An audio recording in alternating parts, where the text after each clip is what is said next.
Саламатсыздар ма, құрметті Шымкент көлік колледжінің оқытушылары? Бүгін сіздермен Smart Nation порталында қалай сабақ өту керектігін үйретемін.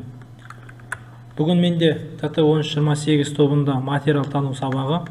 Сабақтың тақырыбы құю өндірісінің технологиясы. Арнайы пәндер оқытушысы Әбдібай Сәуірбай Әуелбайұлы.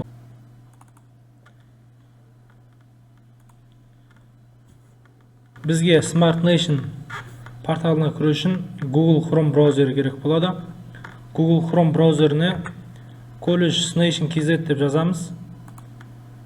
Кіргеннен кейін портал оптимизация дегенге кіреміз. Өзімізге ыңғайлы тілді таңдап аламыз.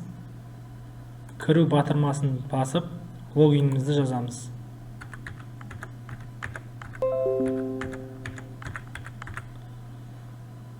Құпия сөзді жазамыз. Жүйеге кіру батырмасын басып, жүйеге кіреміз. Жүйеге кіргеннен кейін мәзір батырмасын басып, қашықтықтан оқыту тапсырмалар үлгілерін дайындап аламыз. Ол үшін бізге қосу батырмасын басуымыз керек. Атауына, сабақтың атауын жазамыз.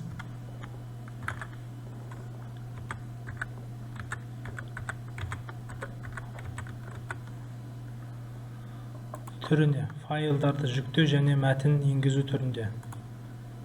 Сипаттамасына студенттерге түсінікті болу үшін лекция жазу керек екенін жазып қоямыз.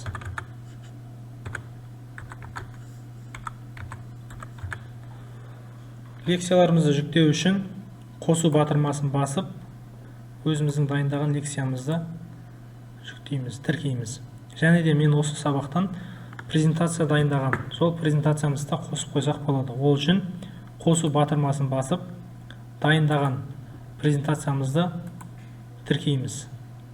Бәрін тіркеп болғаннан кейін сақтау батырмасын басып, сақтаймыз. Міне біздің тапсырмамыз тіркеліп тұр. Оны тағайындалған тапсырмалар батырмасын басып, студенттерге жібереміз. Ол үшін бізге қосу батырмасын басуымыз керек. Атауы деген жерге сабақтың атауын жазамыз. Материал тану. Журнал тізімі қай топқа екендігін таңдап аламыз.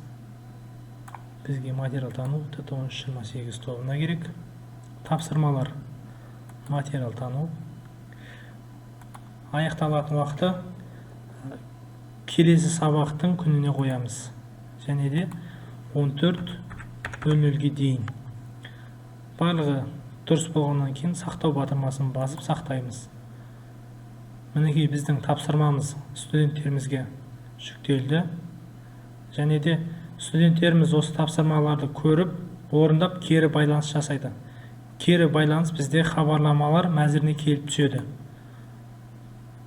Келіп түскен кері байланыс түрлері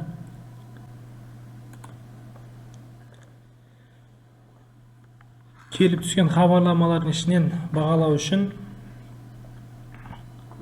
көру үшін өту батырмасын басып, студенттің бізге жіберген лекциясын қарап көреміз.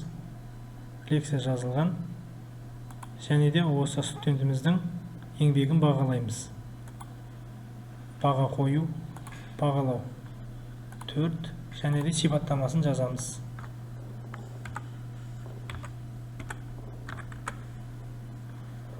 Бағамызды қойып болғаннан кейін сақтау батырмасын басамыз.